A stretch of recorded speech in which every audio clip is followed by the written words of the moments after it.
નમસ્તે મિત્રો, હું લીના વાઢેર આપ સૌ સાહિત્ય પ્રેમી, વાચન પ્રેમી, કલા પ્રેમી મિત્રોનું મારી આ યુટ્યુબ ચેનલ ઓડિયો ગુજબુક્સમાં સ્વાગત કરું છું. આજે આપણે જોઈએ સદગુરુ દ્વારા લિખિત પુસ્તક મૃત્યુનું પ્રકરણ 6.6 વાનપ્રસ્થ આશ્રમનું મહત્વ.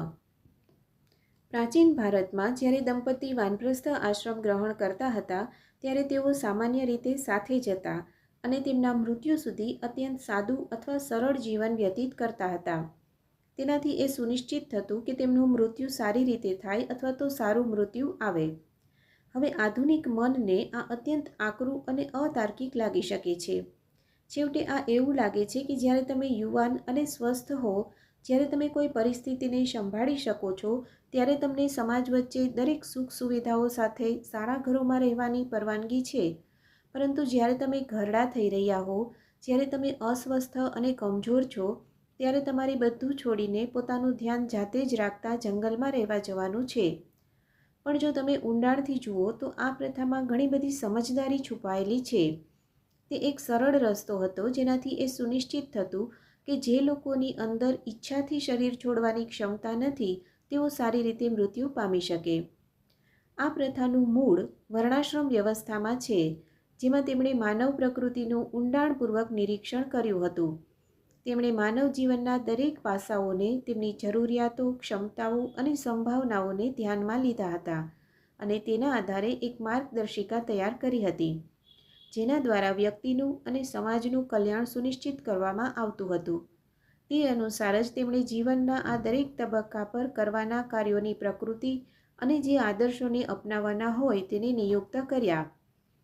તબક્કાઓનું વિભાજન કટ્ટર ન હતું, પરંતુ મોટે ભાગે તે વ્યાપક માર્ગદર્શિકાઓ હતી જે જીવનના દરેક ચરણમાં કઈ વાત પર ભાર મૂકવાનો છે તેના વિશે હતી. આ દરેક ચરણ ફરજિયાત ન હતા.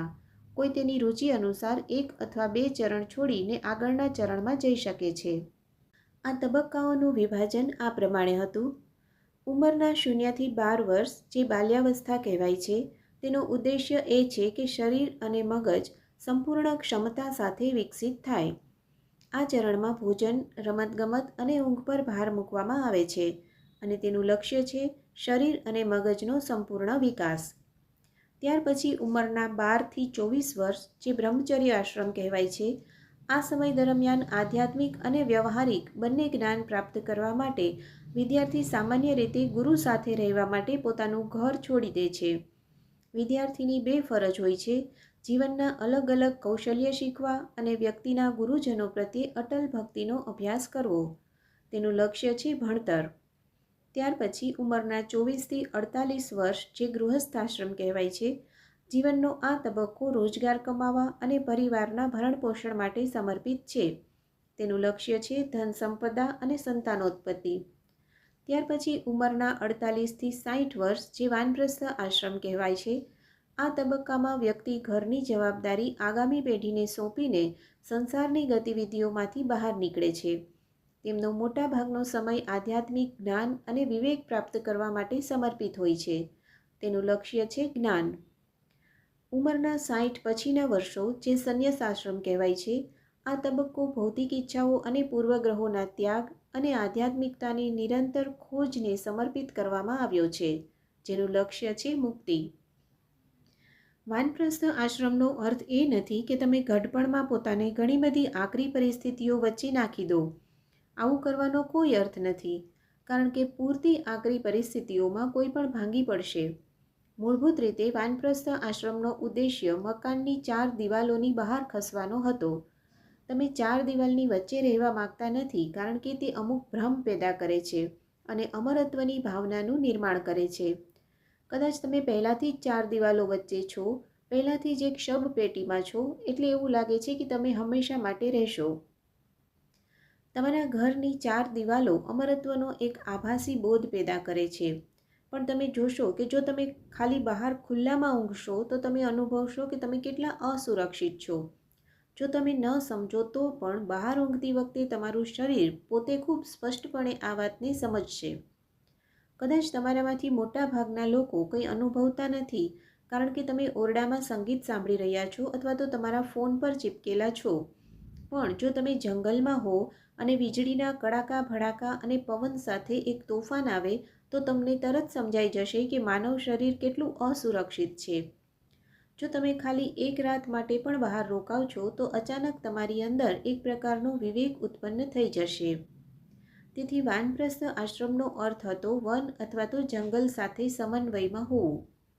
તેની પાછળનો મૂળભૂત વિચાર એ હતો કે આખી જિંદગી ઘરમાં રહ્યા બાદ હવે જ્યારે અંત નજીક છે ત્યારે તમે પ્રકૃતિની નજીક જાઓ અને આ અસુરક્ષિત અવસ્થા પ્રત્યે જાગૃત બનો. સૌથી પહેલાં તો લોકો પોતાને અમર કરવા માટે ઘર નહોતા બનાવતા, પણ એટલા માટે બનાવતા હતા કે માનવ બાળક સમગ્રપણે બહાર વિકસિત થવા માટે બન્યું નથી. બીજા જાનવરોથી ઉલટું એક નિશ્ચિત સ્તરની પરિપક્વતા સુધી પહોંચવા માટે માનવ શરીર અને મનને થોડો સમય લાગે છે. અમે તેને અહીં બનતા જોયું છે. એક માતા હાથણીએ યોગ કેન્દ્રના દ્વાર પાસે એક બચ્ચાને જન્મ આપ્યો. બચ્ચા પાસે તે 3 દિવસ સુધી બસ ઊભી રહી અને ત્યારબાદ બંને જંગલમાં જતા રહ્યા.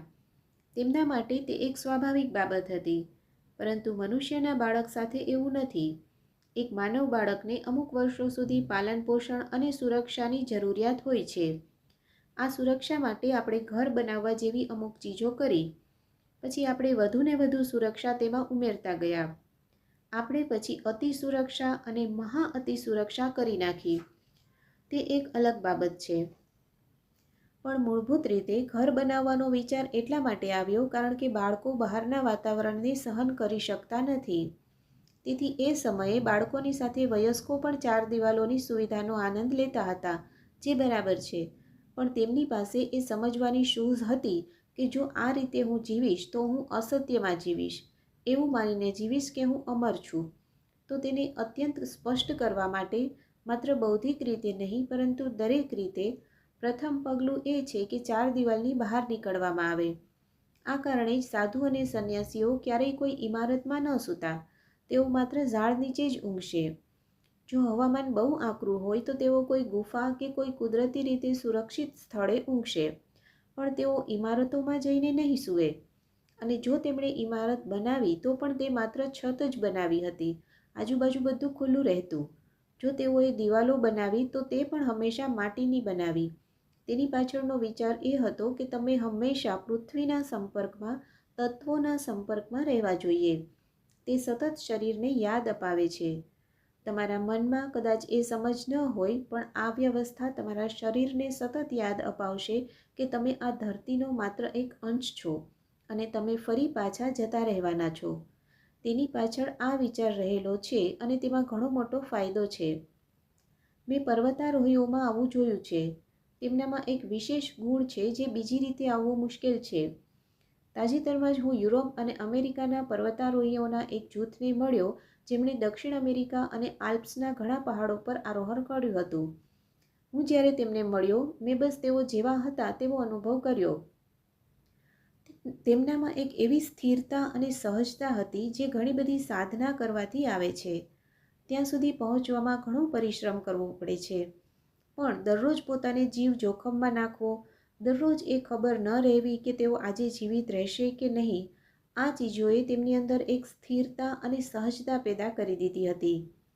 તમે સમજો છો કે તમે નશ્વર છો. તમે જાણો છો કે એક ભૂલ થઈ અને તમે મૃત્યુ પામશો. લોકો વાનપ્રસ્થ આશ્રમમાં જાય તેનો અર્થ એ નથી કે તેઓ ત્યાં મરવા માટે જઈ રહ્યા છે. તેનો અર્થ એ છે કે તેઓ એ બાબતે જાગૃત થઈ ગયા છે કે તેમને મરવાનું છે. આ શરીરને નશ્વરતાનો ઊંડો બોધ કરાવવા માટે વાનપ્રસ્થ આશ્રમ છે. એક વખત આ શરીર તેની નશ્વરતા પ્રત્યે પૂરી રીતે જાગૃત બની જાય તો તે પોતાને યોગ્ય રીતે ગોઠવી દેશે. અચાનક જ તમે સંપત્તિ, ધન, સંબંધો અને તે બધી વસ્તુઓને એક અંતરથી જોવા લાગશો. તમે સમજો છો કે આ એ ઝાડ છે જે તમે તમારા જીવન નિર્વાહ માટે રચ્યું છે. તે સમજવું અત્યંત મહત્વપૂર્ણ છે કારણ કે તેના વિના મનુષ્ય અત્યંત મૂર્ખતાપૂર્ણ જીવન જીવશે.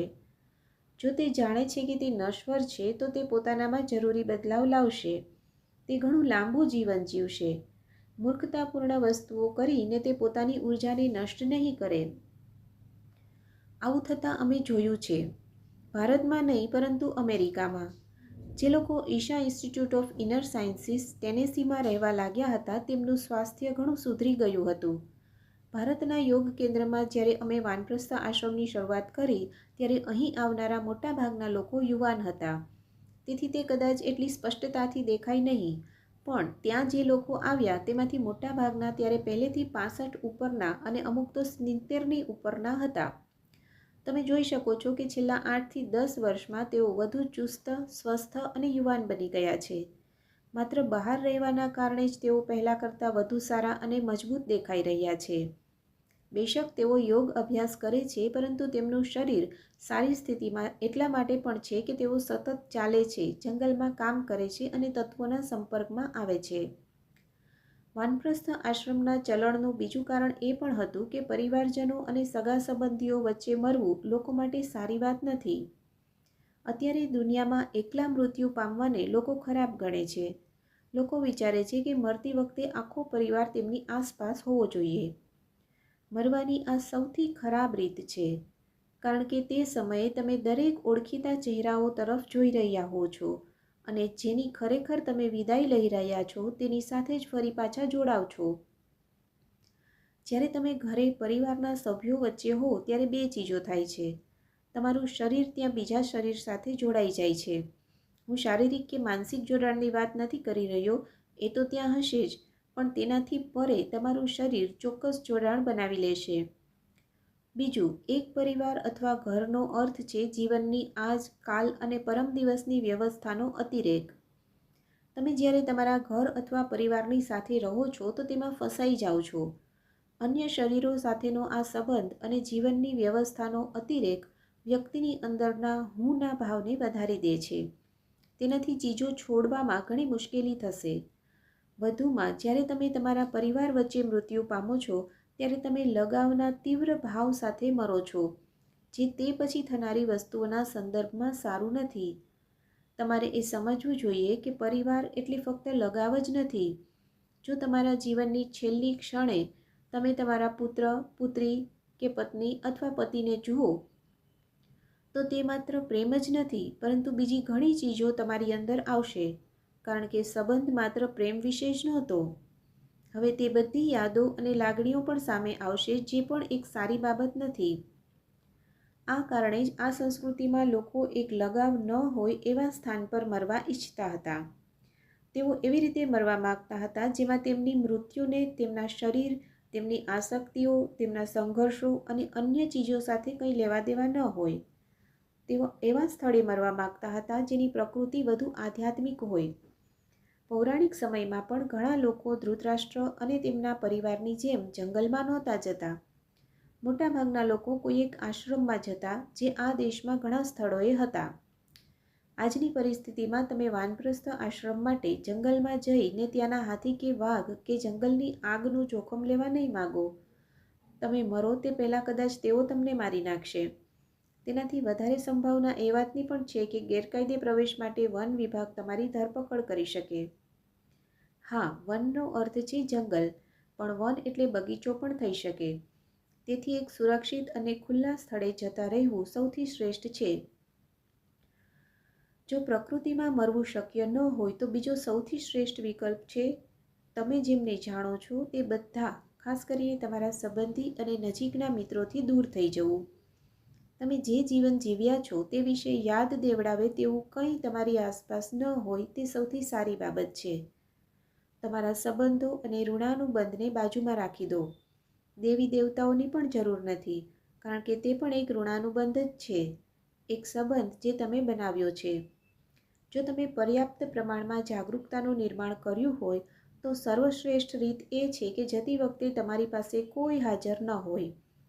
જો તમે જરૂરી જાગૃતતાનું નિર્માણ ન કર્યું હોય તો કદાચ તે ક્ષણ આવે ત્યારે તમે ભયભીત અનુભવી શકો છો.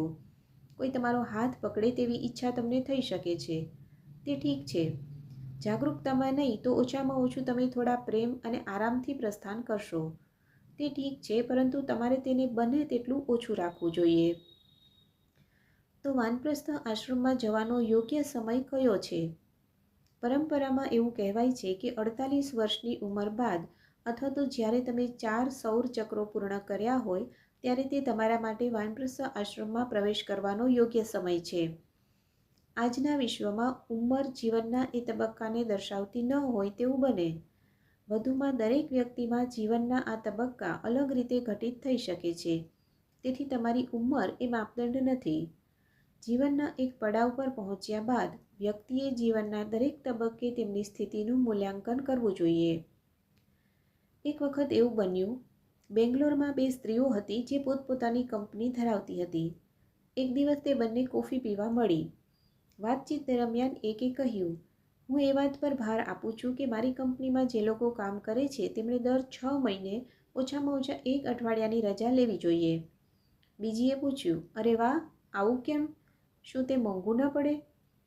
તેણીએ જવાબ આપ્યો, ના ના, એ જ એકમાત્ર રસ્તો છે જેનાથી મને ખબર પડે છે કે કોના વિના મારું કામ ચાલી શકે છે. તેથી ક્યારેક તમારા જીવનના દરેક તબક્કે તમારી સ્થિતિનું ફરી મૂલ્યાંકન કરવું એ સારી બાબત છે. તમે આસપાસની સ્થિતિ માટે કેટલા પ્રાસંગિક છો, જીવનમાં તમારી પ્રાથમિકતાઓ શું છે અને શું તમારો આસપાસની પરિસ્થિતિથી દૂર હટવાનો સમય આવી ગયો છે, એ બધું તપાસી લેવું એ સારી બાબત છે. અને જેમ આપણે આગળ જોયું, વાનપ્રસ્થ આશ્રમમાં જવાનો અર્થ ત્યાં મરવા જવા માટેનો નથી. એ તમારા જીવનને ચોક્કસ પ્રકારની જાગરૂકતા અને તૈયારી સાથે જીવવા માટેની વાત છે, જેથી મૃત્યુ તમારી સાથે સારામાં સારી રીતે ઘટિત થાય.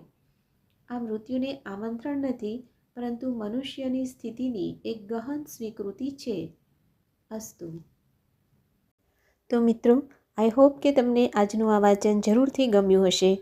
તમને આજનું વાંચન કેવું લાગ્યું એ મને કોમેન્ટ કરીને ચોક્કસથી જણાવજો. અને તમારા અન્ય સાહિત્ય પ્રેમી મિત્રો કે જેઓ સમયના અભાવે કે અન્ય કોઈ કારણસર નિયમિત રીતે વાંચી નથી શકતા, તો આ ઓડિયો ચેનલ તમારા માટે જ છે. એવા મિત્રોને આ ઓડિયો વધુને વધુ શેર કરો. અને હા, આ આખું પુસ્તક સાંભળવા માટે ઓડિયો ગુજ બુક્સ ચેનલને અત્યારે જ સબસ્ક્રાઈબ કરી બેલ આઇકન પર ક્લિક કરો, જેથી એક પણ પ્રકરણ ચૂકી ન જવાય. ફરી મળીશું નવા પ્રકરણમાં. ધન્યવાદ.